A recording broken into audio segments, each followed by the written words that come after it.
This is a really fun conversation today. A lot of great things to talk about, and without further ado, I am pumped to welcome in now, as we do every single week here on this show, the Hall of Famer, John Smoltz. John, how are we doing this week? We're doing good. Augusta came and went. We can focus on baseball a little bit more now. As the season starts warming up, the weather starts warming up. We find out a lot about teams here in this month. I want to start with you this week with a conversation I've been having over the last week or so, and it's with Shohei Otani. Shohei Otani has been unbelievable on the mound. He gave up his first run in his most recent start. He ballooned his ERA to 0.50. He struck out 10 guys in 6 innings and was again masterful on the mound. John, you've had high praise throughout our time on this show talking about Shohei Otani as a pitcher. Could we see Shohei Otani win a Cy Young Award this year? Well, based on I don't want to say watered down statistics of innings pitched, the answer is yes. Because he's spread out and they're going to take their time with him, and because he does obviously superstar hitter too, you typically would think that it would take about 180 innings, but 160 innings, I think, if I'm mistaken, is one of Cy Young. So the answer is yes, but I've always felt that. Like I felt like we've talked about it, and whatever people think, I don't care because I'm right. Is that the fact is that he's showing what he can do now on the mound. He's always showed what he could do at the plate. But he didn't hit in this last game, so he was totally focused on pitching, which is a unique thing, by the way, because he doesn't do that very often. Yeah. And I'm just telling you that his arm is so good and his ability to manipulate the baseball is so gifted that I would not be shocked if his ERA is well below his batting average. And that's not saying his batting average is going to be like 320. So let's just say his batting average is 260. I think his ERA is going to be lower than his batting average, which would be one of the most incredible things that you can think of. I I think he wants it. And that's an interesting conversation because everybody that does what they do, like Paul Skeens wants it, Tarek Skubal wants it. But Shohei, seemingly, when he sets his mind to something, for example, the year he was out with his first year with the Dodgers, he wasn't pitching. He wanted to do something different. So he went 50-50. He started the 50-50 club. He's back on the mound now, and he's always talked about pitching, and he views himself as a pitcher. I think he wants to win a Cy Young Award, and I think he knows that innings conversation is going to be a thing. So, one, do you agree with that? But two, I think I'm excited to see him push that extra inning per start because I think he knows he needs those innings. I think if he's on any other team, this wouldn't be a discussion. But because the Dodgers are in such an elite position, they're going to manipulate their roster Yeah. and their pitching rotation because their only eye on the prize is winning another and manufactured third world championship in a row. So I think that hurts him a little bit. But I also think they have the utmost respect for Shohei Otani as long as it's not going to hurt the future of the playoffs. They'll give him that opportunity. Why wouldn't you? He's Yeah. franchise. He's the franchise. He's made you a ton of money, and you've paid him a lot of money that's coming later. So I think if it was on any other team that wasn't in the position the Dodgers are, he would absolutely pitch 180 to maybe 200 innings. So I think you're right on that, and I think he's going to utilize his mind, his will, and his extreme talent to put to bed once and for all that he can do whatever he wants to do. Yeah. Yeah. Before we move on from Shohei, an interesting question for you that I had earlier this week that kind of sparked a lot of interesting answers. How do you view Shohei? And it's interesting because I think a lot of people from Japan, and Shohei himself included, view him as a pitcher first. But a lot of Americans, I think, view him as a hitter first, pitcher second, as a Hall of Fame pitcher watching Shohei, but an American. How do you view Shohei Otani? Hitter first or pitcher first? Well, I've always viewed him a pitcher first, but Yeah. it's skewed because they here in the States have only get to see him as a starter. I mean, very few as a starter. He's been hurt. Yeah. So that interaction of what is he, for sure here in the States, he's a hitter because that's what they've gotten to see him do. Yeah. But now they're going to have their minds blown away when they see the end result of what he's able to do. He's going to have a bad game. Everyone does. He's going to have 2 bad games. But what you're seeing is the talent coming out, and I believe what's in his heart. He wanted to be the best pitcher in the major leagues. Oh, by the way, he wanted to break the mold and be a 2-way player, which he's done. And now he's won MVP after MVP, and he's going to continue to do that as long as he stays healthy. So to me, I've always seen his arm as one of the greatest assets, period. Because if you ask me today, Game 7, what's more important for the Dodgers, him on the mound or him at the plate? It's not even close for me. It's him on the mound.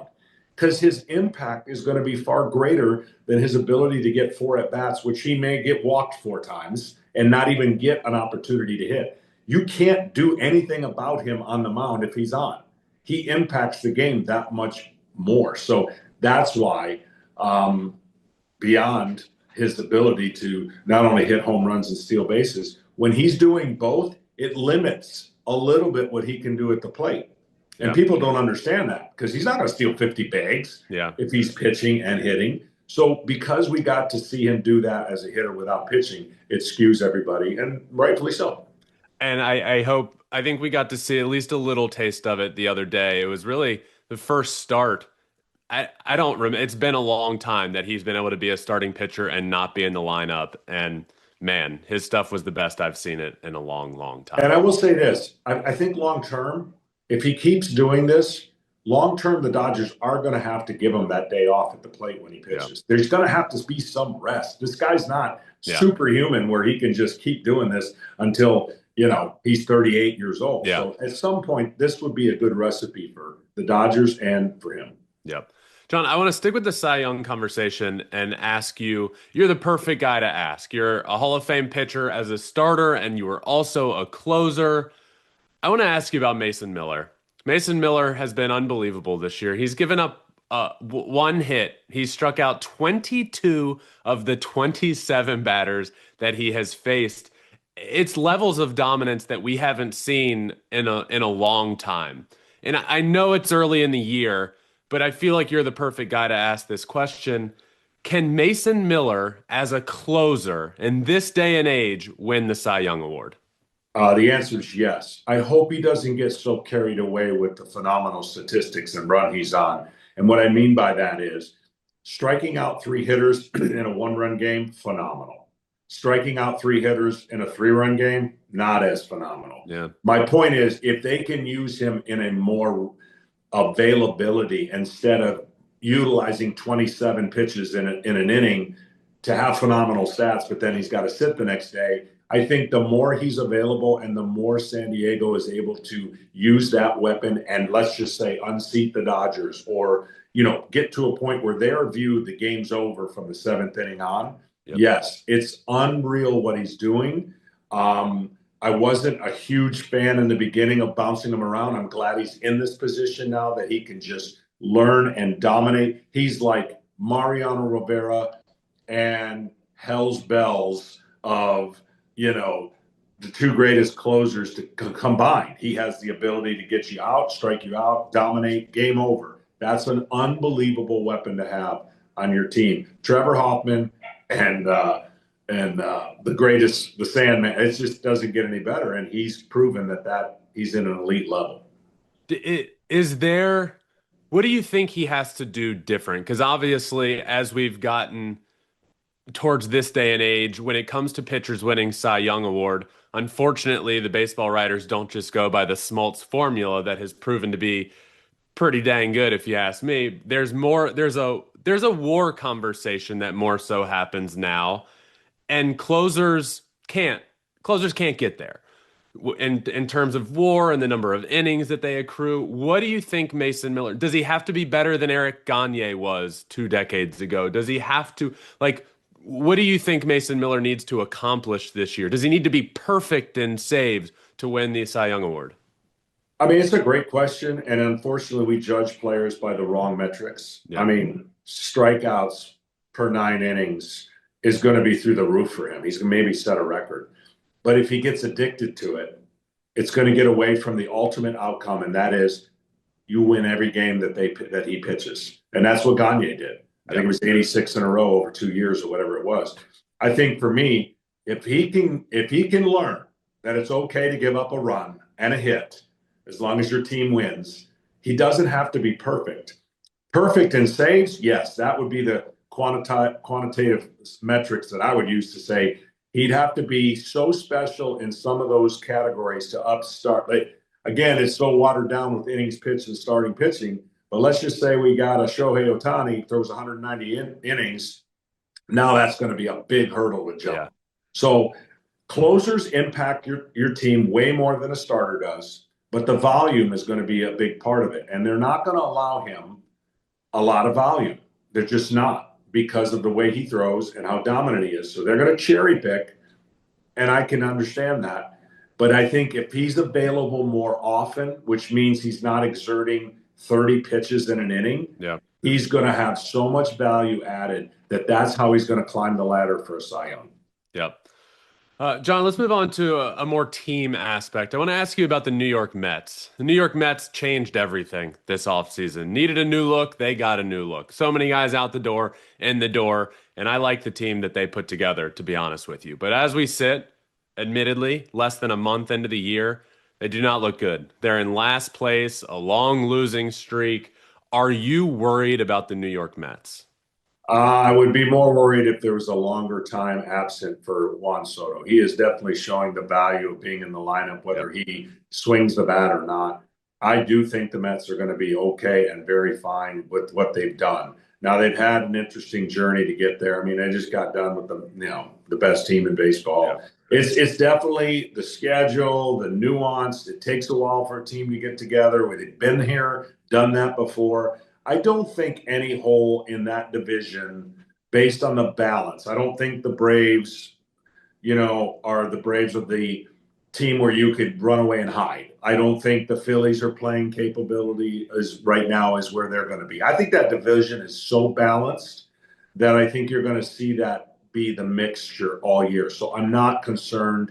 I know it's easy to do that in that market, and that the sky is falling, but they're just too good. I don't think Bichette's going to hit like he's hitting. Yeah. I don't think Lindor is going to hit. That's the puzzling thing to me. Lindor, he's done this quite often now. Yeah. He's been able to bounce back and get on his streaks. But you got to have Juan Soto in the lineup, period.